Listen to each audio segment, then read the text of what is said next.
One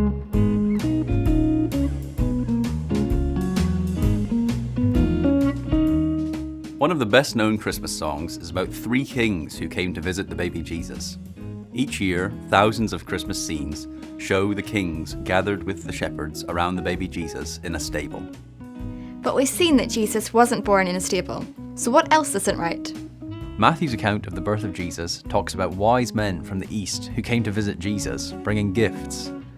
They said that they'd seen his star and that they'd come to worship him.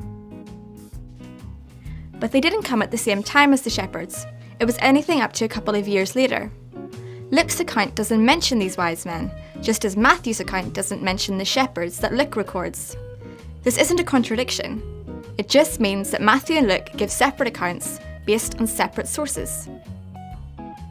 The traditional song is about three kings, but there weren't necessarily three of them.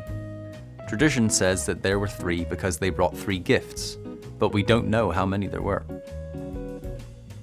Traditionally, the three kings were called Balthasar, Melchior, and Caspar, but we don't really know what they were called. The traditional names are first seen in a mosaic in Ravenna in Italy, from more than 500 years after Jesus was born.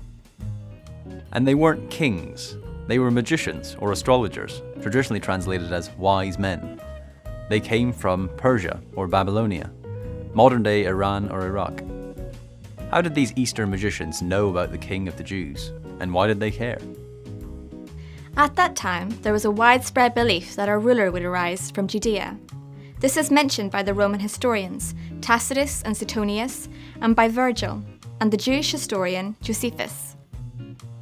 Astrologers from Babylonia or Persia probably knew about this belief, and astrologers in the ancient world were eager to find links between signs in the sky and political developments on the earth. There were large Jewish communities in Babylonia and Persia, so the wise men could have read the Jewish scriptures and known about the promise of the Messiah, and they could have linked the star they saw to the King of the Jews. So the wise men weren't there at the same time as the shepherds. They weren't kings. They were astrologers, and we don't know how many of them there were, or what their names were. But it's very likely that Matthew's account of the wise men is based on real events. The first Christians rejected magic and astrology. They wouldn't have made up a story which involved such unsuitable people. Matthew records that the wise men went to the capital, Jerusalem, which was the obvious place to look for a newborn king. But this set off a disastrous chain of events, as we'll see next time.